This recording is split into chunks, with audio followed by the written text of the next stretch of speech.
আমাদের জাতীয় international cricket টিমের যে স্কোয়াড ঘোষণা করেছে বিশ্বকাপের জন্য, দেখে খুবই ভালো লাগছিল।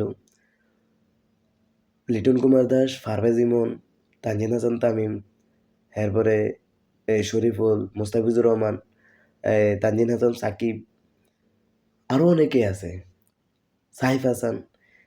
শুধু নাই যে সাব্বির রহমান। এই যে এতবার এত নিউজ এত মিডিয়া সাব্বির রহমানকে নিয়ে কথা বলে, না আমাদের বিসিবির কান পর্যন্ত পোষা না। মানে তার কানের ভিতরে কি দিয়ে রেখেছে, তুলে দিয়ে রেখেছে, তুলে, যে তুলে আপনাদের কান পর্যন্ত যায়, সাধারণ মানুষের কান পর্যন্ত যায়, শুধু একমাত্র যায় না বিসিবির কান, টিম ম্যানেজমেন্টের কান পর্যন্ত। এই যে একের পর এক ফরম খারাপ যায়, সাইফ হাসান বলেন, এরপরে তৈদ্রিত বলেন, তানজিদ হাসান তামিম বলেন, সবাই 3 ম্যাচ 4 ম্যাচ 5 ম্যাচ করে শুধু ডাক মারতে থাকে। লিটন কুমার দাস কিন্তু এগুলোরে দল থেকে একবার বাদ দেয় না। ঠিক আছে, দল থেকে বাদ দিলে আবার নিয়ে আসে। কিন্তু সাব্বির রহমানটা কী করছে দলের? কী ক্ষতি করছে সাব্বির রহমান যে তাকে জাতীয় দলে নেওয়া হয়েছে?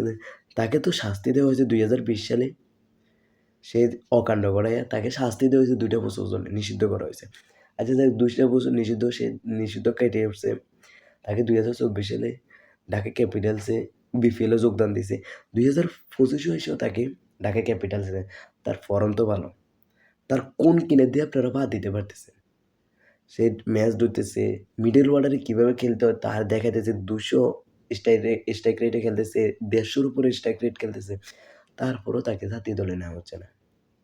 মানে সে কি ক্ষতি করছে? যে সব লর্ড গুরু লর্ড শিষ্য এই যে এই মাঝি টিমের যোগদান দিতেছে, কিন্তু সাব্বির রহমানকে যোগদান দিতেছে না।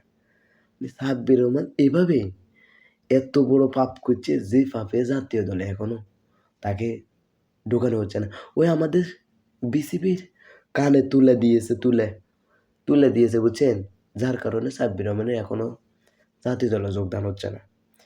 আপনারা সাধারণ জনগণ ঝড় উড়াইতেছেন, সোশ্যাল মিডিয়াতে ঝড় উড়াইতেছে, কিন্তু একের পর এক সবার কানে ঝড় যাইতেছে, কিন্তু বিসিবি আর ওই দূর বিসিবি আর যে ম্যানেজমেন্ট, টিম ম্যানেজমেন্টের কান পর্যন্ত এখনো পৌঁছায়নি ভাইয়া। এদের কান পর্যন্ত কখন পৌঁছাবে? যখন বিশ্বকাপ থেকে বাদ হয়ে পড়ে যাবো, তখন যে পৌঁছাবো যে আমাদের মিডল অর্ডারের কতটা প্রয়োজন। আমি মনে করি সাব্বির রহমান যতই ভুল ভ্রান্তি করছে, তার শাস্তি সে পেয়ে গেছে। তারপরে একটা বার তো তাকে শাস্তি, তারপর সাব্বির রহমান যত ভুলভ্রান্তি করছে তার শাস্তি তো তাকে দেওয়া হয়েছে। তাহলে একটু বারের জন্য তাকে সুযোগটা দেওয়া হোক, যে বিশ্বকাপে স্কোয়াডের ভিতরে তারা ঢোকানো হোক, 15 সদস্যের ভিতরে একটু ডাকা হোক। একটা বার সুযোগটা চাইতেছে মানুষটা, একটা বার সুযোগটা দেওয়া হোক।